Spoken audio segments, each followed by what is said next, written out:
Fala, agentes de segurança, tudo bem com vocês? Eu espero que sim. Hoje eu resolvi gravar um material sobre um tema que acredito seja de bastante relevância e do interesse de muitas pessoas, e é basicamente aspectos de segurança da urna eletrônica. Eu confesso que pensei algumas vezes se de fato gravaria esse material, dado tantas barbaridades que foram faladas sobre esse tema, né? Muita gente que desconhece aspectos técnicos, falando algumas coisas que não fazem menor sentido dentro do processo eleitoral. Então, tinha um pouco de receio de falar sobre isso, mas dado que foi um pedido de uma ex-colega muito querida, muito bacana, que tinha de fato um genuíno interesse em conhecer e saber mais sobre o tema, eu resolvi gravar esse vídeo. E para gravar esse vídeo, pessoal, acho que é importante dizer que eu não sou nenhum técnico envolvido nesse processo. Basicamente, tudo que eu conheço a respeito diz sobre o conteúdo técnico, basicamente, o que eu acompanho, né, tudo aquilo que o TCE informa, todos os debates que tiveram em eventos, principalmente no MindSec, inclusive durante a apresentação eu vou citar um pouquinho esse evento que aconteceu. Hoje é 20 de setembro, na semana passada aconteceu o evento que abordou um pouco também sobre esse tema e foi muito interessante. Eu tenho acompanhado todas as discussões dos últimos anos, já há um bom tempo, desde que esse tipo de discussão tem rolado lá no evento. Leio muito sobre o tema. Então é esse o tipo de conhecimento, é isso. E aí, claro, né, dado o meu conhecimento de segurança da informação de 16 anos, eu tenho um ponto de vista, eu tenho uma visão do processo e de tudo que ocorre, ok? Significa dizer que eu conheço tudo? Não, não conheço tudo, mas vou tentar aqui nesses poucos minutos compartilhar um pouco do que eu conheço. Mas antes de seguir assistindo esse vídeo, eu queria fazer um acordo e falar sobre dois aspectos que eu considero sejam muito importantes, pessoal. Primeiro, esse vídeo ele não tem nenhum viés político. Então, se você procura uma opinião que esteja relacionado a algum partido, alguma ala, alguma ideologia, esqueça. Até peço que procure outros materiais, porque nesse você não vai encontrar nada. Não tem nenhum viés político.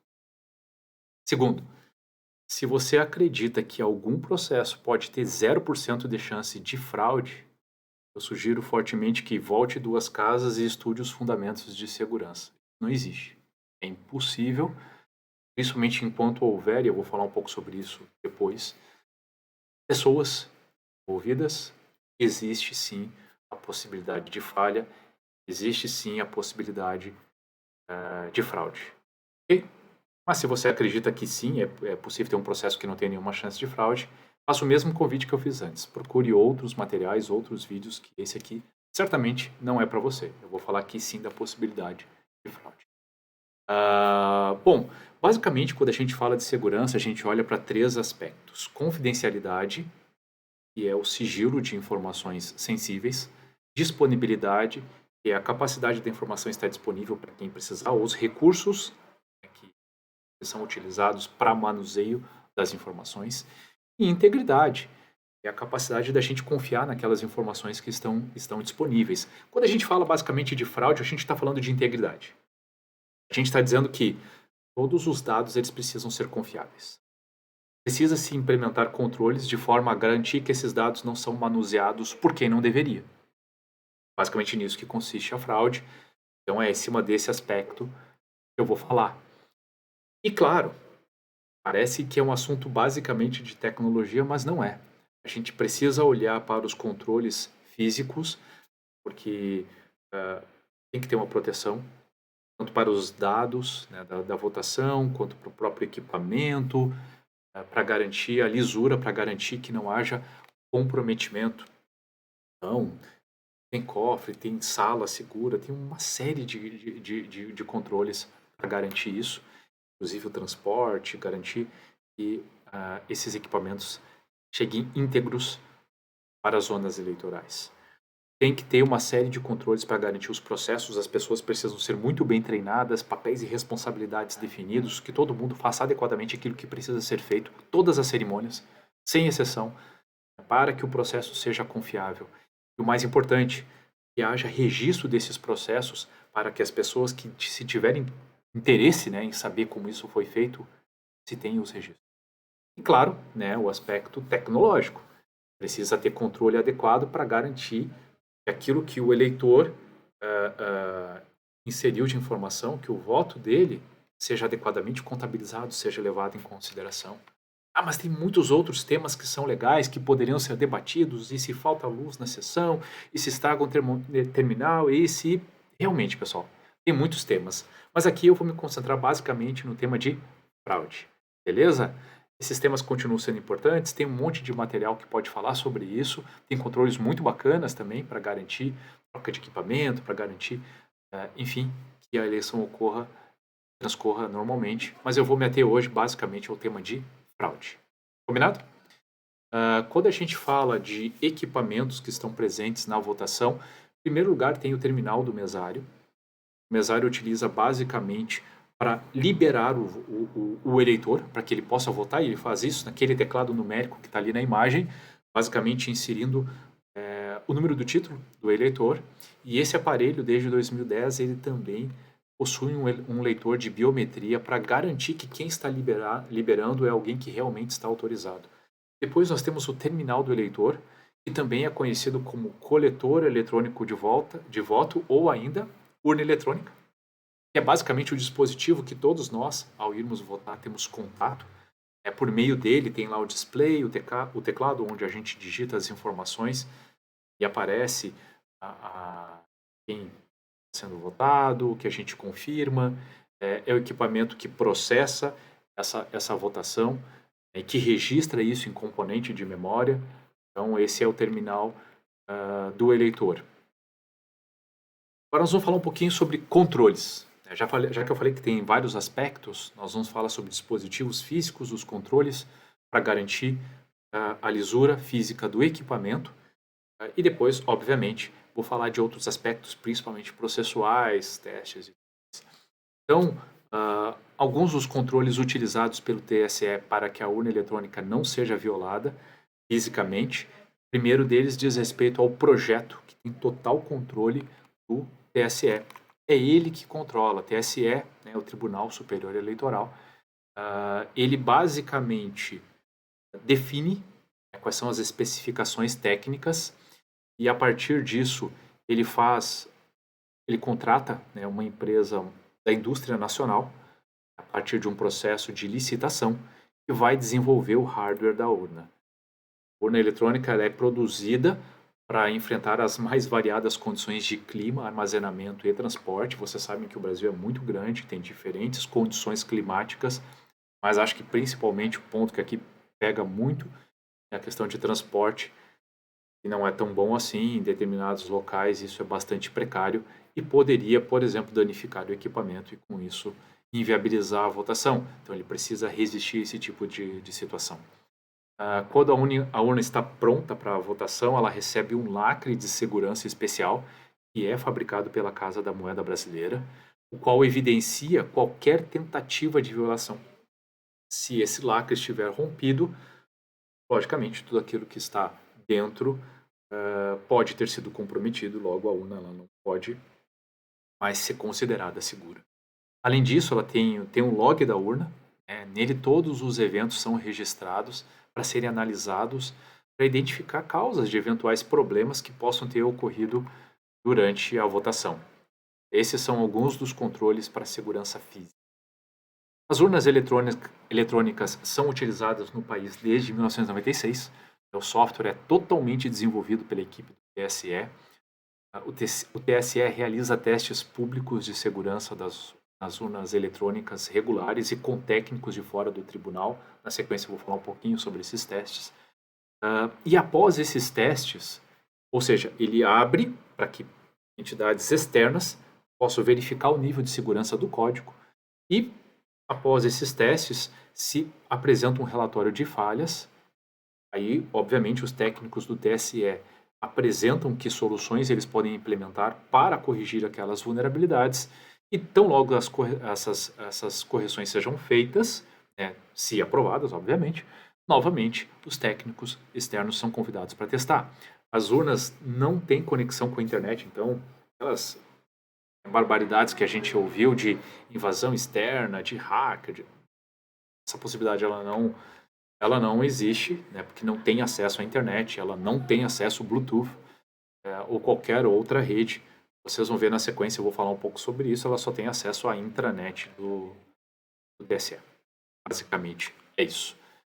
E até falando um pouquinho sobre os testes públicos, na semana passada eu falei para vocês, né, do evento MindSec, que houve um debate, houve uma apresentação, justamente para falar sobre esses testes, como eles são conduzidos.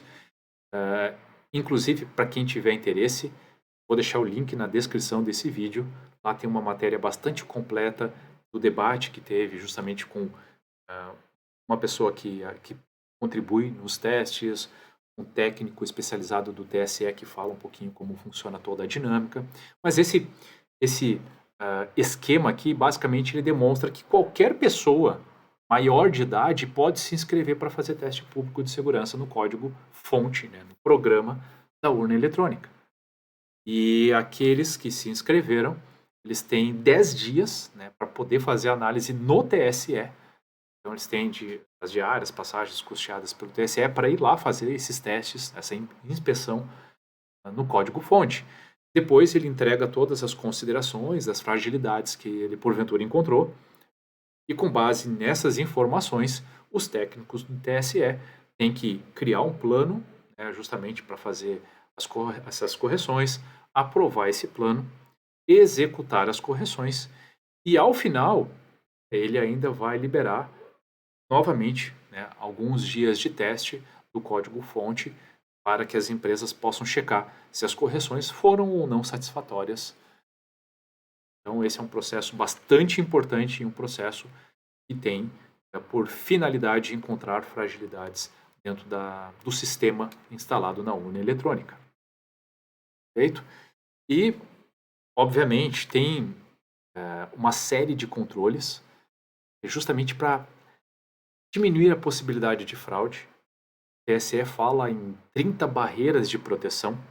Obviamente eu não vou falar de todas, eu vou citar. Na sequência eu vou falar daquelas que são mais importantes, inclusive que a gente pode, em grande parte deles, auditar, pode presenciar, né, como isso acontece.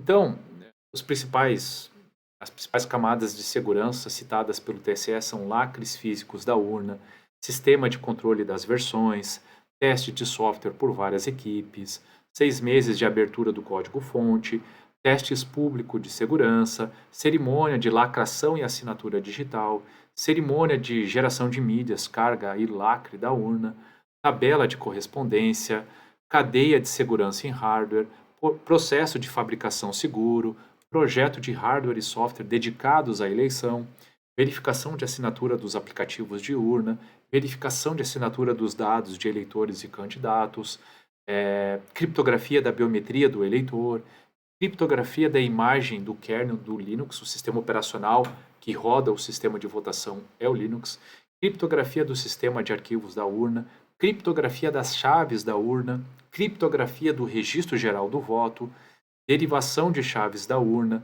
embaralhamento dos votos no RDV, boletim de urna impresso, assinatura de software dos arquivos de resultado, assinatura de hardware dos arquivos de resultado, criptografia do boletim de urna, QR Code no boletim de urna, código verificador no boletim de urna, auditoria de funcionamento das urnas, conferência de hash e assinatura digital, conferência no dia da eleição, da autenticidade e da integridade dos programas instalados na urna, eu vou falar sobre isso na sequência, log da urna e entrega do registro digital do voto, ou RDV. Esses são os principais controles utilizados para garantir segurança no processo e principalmente nas urnas. E eu vou começar pelo de integridade. A auditoria ou teste de integridade é um procedimento utilizado pela Justiça Eleitoral desde 2002, com o objetivo de testar a segurança na captação e contagem do voto pela urna eletrônica. Então, basicamente, como que isso funciona? O processo ele começa na véspera das eleições, quando a Justiça Eleitoral, em cerimônia pública, sorteia algumas sessões eleitorais de todo o país que serão submetidas a essas auditorias. O número de urnas a ser auditado, ele pode variar de 3 a 5, né, depende muito do número de sessões eleitorais que cada estado possuir. Ela consiste basicamente na realização de uma votação paralela à votação oficial, com o propósito de comprovar que o voto recebido, né, aquele voto que foi digitado na urna, é exatamente aquele que será contabilizado. Em seguida, as urnas eletrônicas escolhidas são retiradas das sessões de origem e instaladas imediatamente nos TRS em salas monitoradas por câmera de filmagem. Tá? E as urnas retiradas das sessões são então substituídas por novos equipamentos existentes e que também têm todo o nível de segurança para garantir a idoneidade dos mesmos. Na auditoria de integridade, qualquer cidadão ou cidadã, mesmo sem conhecimento especializado em tecnologia e informática, é capaz de verificar se a urna funciona como deveria e se os votos nela depositados são gravados e apurados corretamente.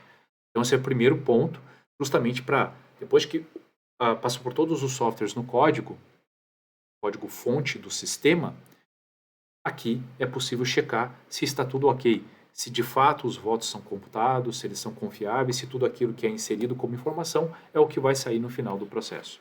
Esse teste ele é bastante importante. Depois, tem o teste de autenticidade.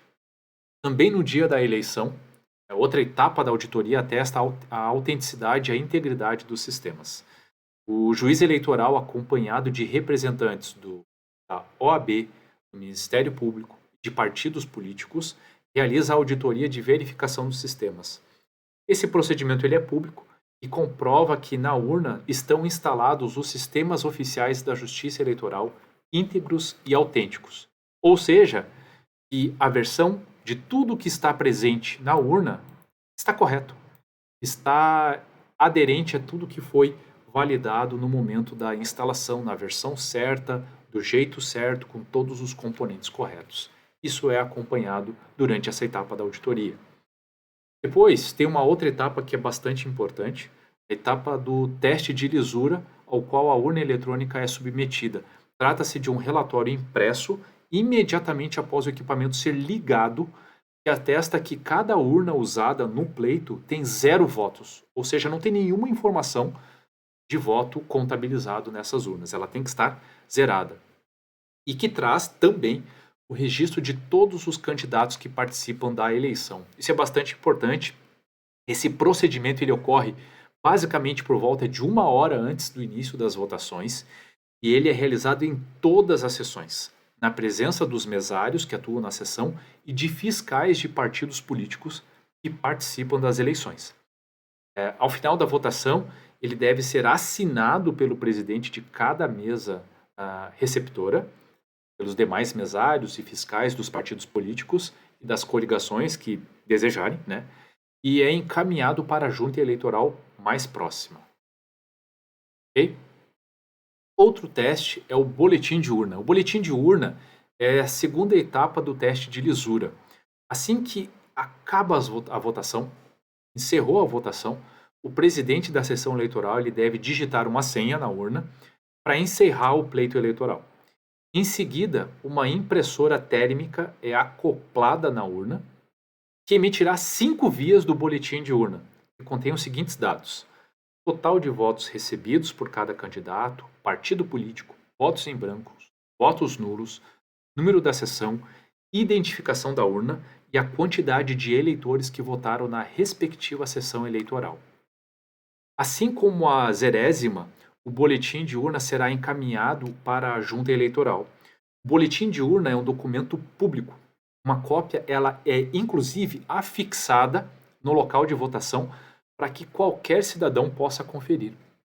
Então, assim, poxa, eu tenho dúvida, será que, de fato, houve registro, algum voto para o candidato que eu votei naquela urna? Tem que ter lá um número diferente de 0.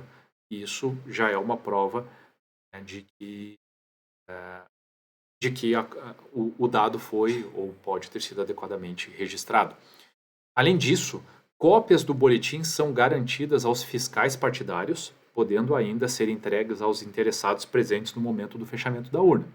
Resumindo, uma das vias do boletim de urna segue para a junta eleitoral, responsável por aquela seção, uma fica com os partidos políticos e outra é colocada na porta de cada seção eleitoral. O papel utilizado no boletim de urna ele é especial, né, para que os dados impressos nele durem até 5 anos.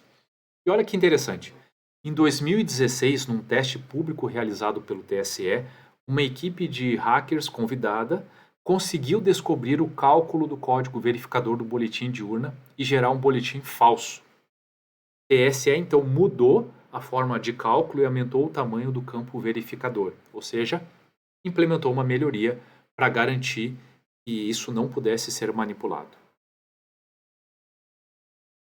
Registro Digital de Voto, ou RDV, é um arquivo digital produzido por cada urna eletrônica para fazer a apuração dos votos daquela urna. O RDV é inserido numa espécie de pendrive como esse da imagem, ok? Chamado de memória de resultado, que assim que acaba a votação é levado até algum ponto onde haja acesso à intranet da Justiça Eleitoral. O arquivo ele é assinado digitalmente, permitindo que sua veracidade seja checada posteriormente. Beleza? A assinatura digital de cada voto, obtido mediante a aplicação, ela é obtida a partir de uma aplicação de sistema de criptografia, baseado em tecnologia de chaves assimétricas, conhecido também como infraestrutura de chaves públicas, e garante a identidade ou a autenticação da urna registradora daquele registro digital e até o sigilo daquele registro. Não há possibilidade de identificar o eleitor, uma vez que os votos, à medida que vão sendo registrados, são depositados aleatoriamente na urna eletrônica, impedindo qualquer vinculação entre voto e eleitor. Em 2012, inclusive, pessoal, um teste público realizado pelo TSE, uma equipe de hackers convidada conseguiu descobrir a ordem dos votos no registro digital de voto e, por conta disso, o TSE corrigiu a rotina de embaralhamento dos votos e passou a usá-la desde então. Okay? Resumindo, os dados de cada urna eletrônica, que também são codificados em mídias de memória, são transportados até um local da zona eleitoral, onde é aberta a sua autenticidade, ela é verificada. E encerrada a etapa de verificação de autenticidade, os dados são transferidos ao respectivo Tribunal Regional Eleitoral, o TRE. E, por sua vez, ela retransmite ao TSE. Esse procedimento ele não utiliza conexão com a internet, ocorre por uma rede exclusiva do sistema eleitoral. O único ponto de encontro entre a intranet eleitoral e a internet, que todos usam, fica no TSE, em Brasília. O tribunal, porém, controla o acesso nos dias de votação e assim a internet fica praticamente inacessível no TSE. E esse item é bastante importante. Apuração dos votos. Esses dados só conseguem ser lidos nos equipamentos da Justiça Eleitoral que possuem as chaves para as diversas camadas de segurança integrantes do sistema eletrônico de votação. Assim, depois de ser verificado na zona eleitoral, a autenticidade dos votos da urna eletrônica é checada mais uma vez no TSE antes de serem incluídos na totalização. Além disso, para quem quiser acompanhar a apuração dos votos, o TSE disponibiliza 2 aplicativos para celulares. O aplicativo Boletim na Mão, que fornece ao eleitor todo o conteúdo dos boletins de urna gerados ao final dos trabalhos da sessão eleitoral. E o aplicativo Resultados, que permite aos cidadãos seguir o andamento do processo de totalização dos votos. E quando a gente fala de impressão do voto, a verdade é que, para mim, essa foi uma expressão um pouco infeliz para dizer que, na verdade, se pretendia criar uma trilha de auditoria não eletrônica. Essa trilha ela tinha por finalidade sair desse processo eletrônico todo e gerar uma trilha que fosse possível analisar e, ao final, checar se os números do que foi contabilizado nesse processo que é bastante digital, bastante eletrônico, batiam com essa trilha de auditoria não eletrônica. Correto? Essa era a principal intenção, né, quando se falava nesse controle, digamos assim. Só que, lembre-se que eu falei para vocês, onde é possível haver fraude? A fraude acontece onde é possível ter manuseio de pessoas. Em maior ou menor grau, obviamente, onde tem contato com pessoa, é possível que haja alguma alteração. É possível que se perca a integridade dos dados. Então, simplesmente se imprimir um comprovante, isso por si só não garante maior nível de segurança. Pelo contrário, se não for feito de uma maneira adequada, se não for possível garantir a integridade dessa informação impressa, com bons controles de segurança física, com processos, na medida do possível, automatizados para contar sem grande manuseio, né, por pessoas, esses votos impressos, e onde houver que haja testemunhas, que haja filmagem, que haja controle de forma a garantir ou tentar garantir a não manipulação, o não extravio, a não alteração desses dados. Então, para se garantir tudo isso, é extremamente complexo. E simplesmente imprimindo não resolveria nada. Para que vocês tenham uma ideia, com controles básicos da forma que foi estimado fazer, haveria um acréscimo de custos de 1,8 bilhão de reais aos cofres públicos em inserção desse controle. Então, na minha visão, pessoal, veja bem, é a minha visão de quem trabalha com segurança há 16 anos, não seria satisfatório. E eu acho que, pelo contrário, poderia causar muitas dúvidas se houvesse uma manipulação desses dados e eles não batessem no final, qual deles estaria certo? Ou qual mais provavelmente estaria certo? Aquele, obviamente, onde há menor manuseio ou menor contato com pessoas. Então, mais uma vez, o voto eletrônico teria maior credibilidade sobre esse registro em papel. Então, assim, não sou contra absolutamente.